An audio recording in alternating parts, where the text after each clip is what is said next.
Ok, jour numéro 2 de mon deuxième cycle, perdre ma graisse récalcitrante en 14 jours.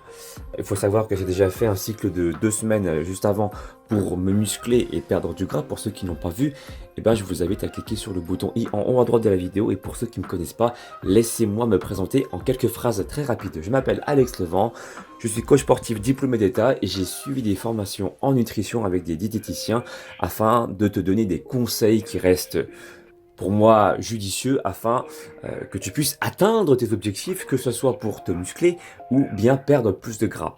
Et là dans cette vidéo, je vais te montrer encore une fois mon quotidien, ce que je mange, comment je m'entraîne pour pouvoir parvenir à perdre justement les graisses récalcitrantes. Alors c'est vrai que j'en ai pas beaucoup, mais j'ai quand même envie d'en perdre sur les côtés ici, donc cet endroit là que tous les mecs connaissent, hein, les poignées d'amour, pour pouvoir être encore plus sec. Et l'objectif de cette vidéo, c'est justement de perdre encore plus de graisse récalcitrante, dans le but, pour moi en tout cas, de te donner dans 2 semaines des vidéos sur comment t'entraîner en 5 minutes pour avoir des bons abdos, comment t'entraîner en 5 minutes pour avoir des bons pectoraux. Et si tu veux, quand je ferai ce vidéo là, je serai torse nu. Et j'ai envie d'avoir un minimum de crédibilité. J'ai envie que, avant de te partager mes vidéos, que j'ai d'abord appliqué mes propres conseils, tu comprends?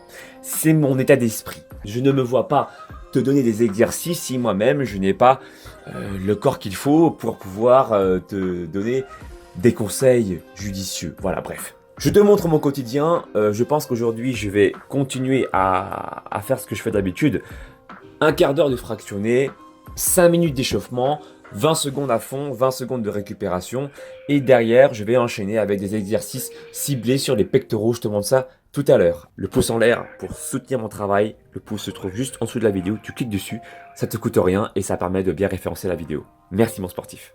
Là, je travaille, tu vois, la partie haute. La trajectoire de ma main, c'est je pars de la diagonale, je monte en diagonale. Je travaille la partie haute, les pectoraux. Tu fais une dizaine de fois.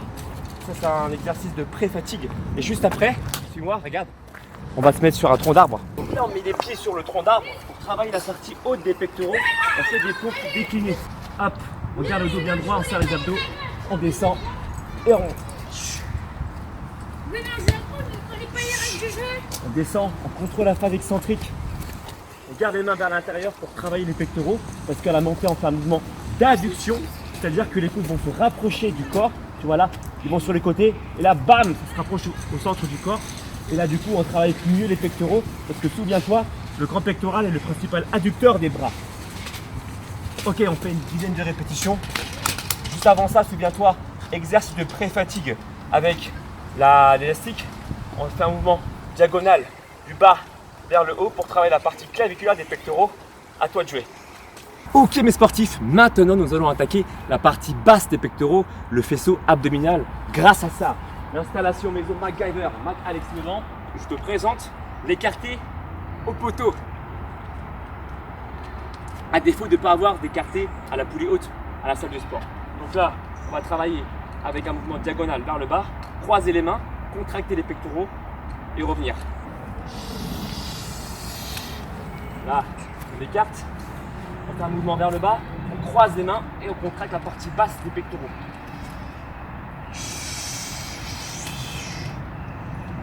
On en fait une dizaine de fois. Ok, et là, suis-moi. On va faire des pompes inclinées là-bas. Suis-moi. Tu vois, le fait d'avoir une colline, ça permet de travailler la partie basse des pectoraux, un peu comme si tu faisais des pompes inclinées sur un banc. On est là. Les mains vers l'intérieur, on enchaîne une dizaine de répétitions. Après, si tu as un banc, c'est encore mieux, mais comme il n'y a pas de banc autour de moi, j'improvise avec le contexte extérieur, c'est-à-dire avec une colline légèrement penchée. Voilà, je travaille la partie basse des pectoraux. Il faut bientôt placer les mains vers l'intérieur pour travailler encore mieux les pecs. Et on compte pareil une dizaine de répétitions. Et après on laisse environ 1 minute 30 de pause. Et tu renchaînes, tu circules là, ce bicep 4 fois. Le bicep, c'est quand tu enchaînes 2 exercices d'affilée avec le même groupe musculaire.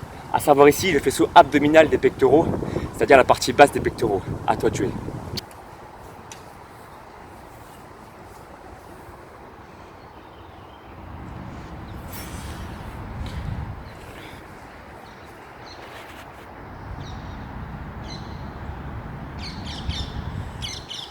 Ok, entraînement terminé. J'ai fait une séance pectoraux, j'ai terminé comme tu l'as vu avec un renforcement spécifique sur les abdominaux. Alors, c'est vrai que j'en fais plus souvent du renforcement abdominal ces derniers temps. J'ai pas pour objectif de faire 50, 100 abdominaux dans l'espoir de perdre de la graisse qui se trouve en dessous, d'accord? Ça marche pas comme ça. Par contre, c'est vrai qu'en faisant du renforcement spécifique plus régulièrement au niveau des abdominaux, eh bien, tu pourrais amener plus de sang dans cette zone, étant donné que tu sollicites le groupe musculaire en question. Et donc, c'est dans ce sens-là où j'essaye d'optimiser au maximum mes résultats. Il faut savoir que là où tu as de la graisse récalcitrante, eh bien, la circulation sanguine n'est pas optimale. Le sang circule mal dans ces zones-là. Donc, en renforçant plus régulièrement ces zones, j'amène plus souvent du sang dans ces zones. J'espère avoir une meilleure circulation du sang pour que la noradrénaline puisse bien circuler également dans cette zone-là et ainsi faire son taf. Parce que comme je t'ai expliqué dans mes vidéos, lorsqu'on parle de déstockage de graisse récalcitrante, c'est une histoire aussi de récepteurs qui se trouvent sur ta cellule graisseuse, d'accord, qu'on appelle également adipocyte. Sur cette cellule graisseuse, je te fais un petit récap à chaque fois parce que c'est pas facile à comprendre. Tu as des récepteurs, des bons récepteurs et des mauvais récepteurs. Les mauvais récepteurs sont les récepteurs alpha qui vont empêcher la cellule graisseuse de déloger ses acides gras. Donc dans ce cas-là, tu ne vas pas perdre beaucoup de gras.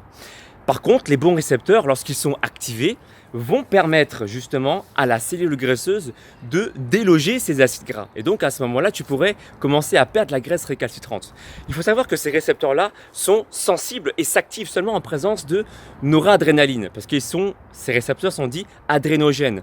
Adrénogène, sensible à la noradrénaline. La noradrénaline, tu la sécrètes lors des efforts intenses, c'est pour ça que je fais des pompes, c'est pour ça que je fais des tractions, et la noradrénaline se promène dans le sang. Mais si tu as un endroit où le sang circule mal, la noradrénaline ne va pas aller dans cet endroit-là, d'accord? Donc du coup, c'est ce que je fais, c'est comme un espèce d'aspirateur, tu sais, que tu achètes à la maison, qui va faire le tour de ta salle. S'il y a un endroit où l'aspirateur ne peut pas passer, et cet endroit-là, on pourrait dire ça que ce sont des graisses récalcitrantes, pour imaginer un petit peu. Mais si jamais tu débarrassais le bordel là qu'il y avait par terre pour que le robot aspirateur puisse passer, et là tu pourrais peut-être nettoyer cette zone-là. Là c'est ce que je fais. En faisant du renforcement musculaire spécifique dans la zone, je tente d'améliorer la circulation du sang. Donc pour imaginer avec l'histoire du robot, c'est comme si je débarrassais un petit peu le sol des débris, des bouts de bois pour que le robot aspirateur puisse passer dans cette zone-là récalcitrante. Tu comprends? C'est encore une fois pas prouvé scientifiquement, mais je pense que ça a du sens quelque part. Dis-moi dans la barre des commentaires ce que tu penses de cette méthodologie qui semble pour moi être plutôt justifiée. Alors maintenant, nous allons passer à la partie alimentaire. Il est déjà plus de 13 heures passées. Je vais donc prendre mon petit déjeuner et mon déjeuner en même temps. Je vais diminuer un petit peu plus mes ratios pour le petit déjeuner. Je vais prendre une crêpe diététique au lieu de 2 et je vais renchaîner directement avec la galette diététique. Il me restait encore du poulet façon muscade que j'ai cuisiné hier, d'où l'intérêt de cuisiner en grande quantité. Comme ça, tu peux manger plusieurs repas. Juste avant, collation fruitée, comme d'habitude. Je vais manger, je pense, 2 abricots avec une poignée d'amandes. On passe ensuite au déjeuner. Bisous. Et voilà, une petite pause, 2 nectarines avec une pomme pour commencer cette journée, pour m'apporter des vitamines, des minéraux après cet effort colossal. J'ai envie de vous dire, bonne dégustation. Et là, du coup, je commence à faire ma crêpe diététique qui commence à cuire. Et pour ceux qui voudraient connaître la recette de la crêpe diététique façon la laitière, il suffit de taper dans la barre de YouTube Alex Levent, crêpe diététique, et vous allez tomber sur la recette de la laitière, tout simplement. Puis ensuite, je vais préparer ma galette. Donc la pâte est déjà préparée, c'est ça l'intérêt de préparer à l'avance vos pâtes. C'est déjà prêt. Comme tu as pu le constater, il y a un petit banbao à côté pour ceux qui connaissent, la petite brioche vietnamienne. Bref, c'était un aparté, ça, on s'en fout. Mais c'est ça que je voulais te montrer. Donc la galette est déjà prête, ce qui me permet de gagner du temps, d'optimiser mon temps et de préparer du coup ma galette rapidement. Allez, à toutes. Et écoutez mes sportifs, écoutez, la crêpe chante. Qu'est-ce que c'est joli à entendre. Écoutez. Oh là là, je craque. Miam miam miam, bonne dégustation. Alors, je vais préparer ensuite de la purée de noisettes. Enfin, je vais installer de la purée de noisettes avec un petit peu de banane, un peu de sirop d'agave. Et en attendant, je m'occupe aussi de ma galette diététique. J'avais déjà donné la recette du poulet, de la muscade, poivron rouge, des champignons, avec un petit peu de faux fromage, le veggie cheese. Très intéressant, c'est à base d'huile de coco. D'ailleurs, je vais en mettre un petit peu encore. Tac. Voilà. Et j'en mets aussi sur la préparation de la crêpe. Ici. Hop. Un petit peu.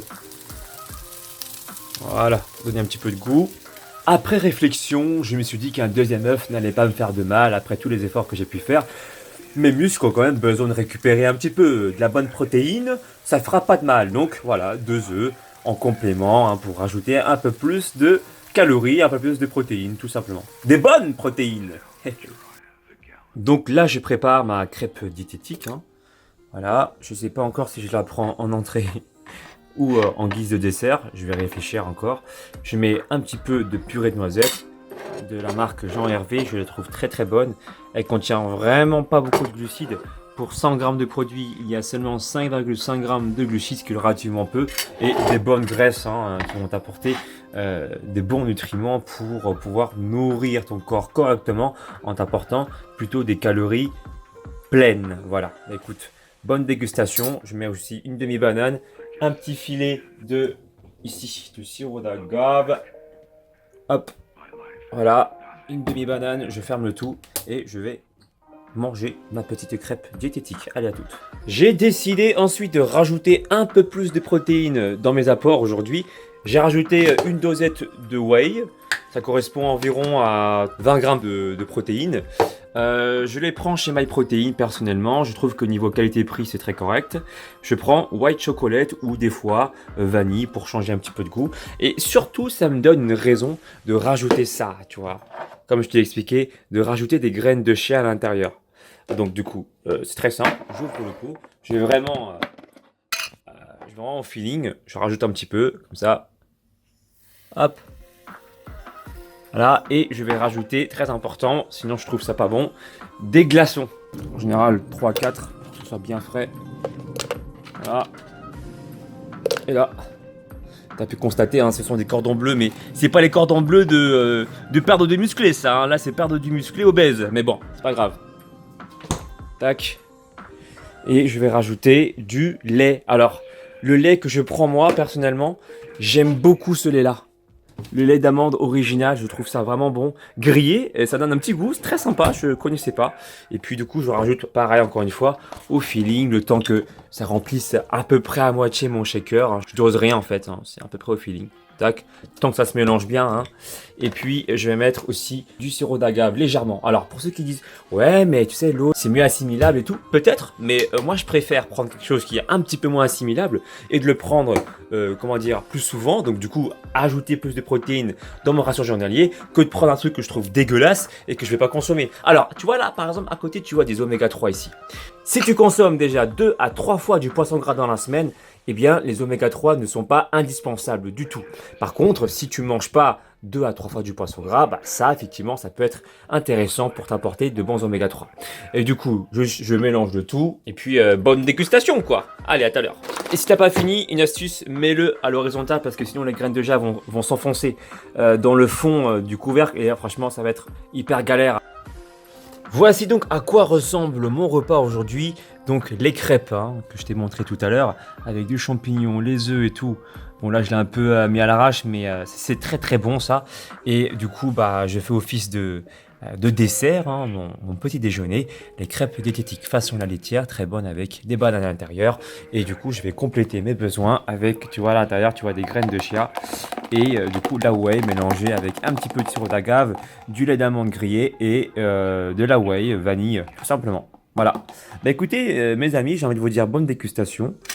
Donc il y a de tout en galette, poivron, du faux fromage, veggie cheese, champignons. Vraiment au top. Essayez mes amis sportifs et dites-moi dans la barre des commentaires ce que vous en pensez. Ok, alors pour le goûter, je vais prendre quelques tranches de melon. Ils sont très très très bons. Voilà, ça c'est très bon pour la santé aussi. Avec 5 amandes, histoire de m'apporter des fibres, des vitamines et des minéraux. Ça c'est pour mon goûter. Ici j'ai encore un petit peu faim. Je vais rajouter certainement une petite pomme pour combler ma satiété, tout simplement. Mais je vous dis à ce soir. Allez, bisous mes sportifs. Une chose aussi très astucieuse, c'est de mettre des épices dans vos plats. Alors, ça paraît évident, mais on ne le fait jamais assez. Et je trouve que c'est très important de varier les plaisirs pour ne jamais vous lasser. Et vraiment, d'une épice à l'autre, vous avez l'impression, si vous vous mettez dans le même poulet, que vous mangez deux plats différents. Vous êtes d'accord avec moi ou pas? Vraiment, ça apporte des goûts complètement différents. Ça varie les plaisirs. Et en plus, ça vous apporte quasiment aucune calorie supplémentaire. Donc faites-vous plaisir. Regardez à l'épicerie du coin et soyez curieux. Voilà mes amis sportifs, petit conseil de ma part.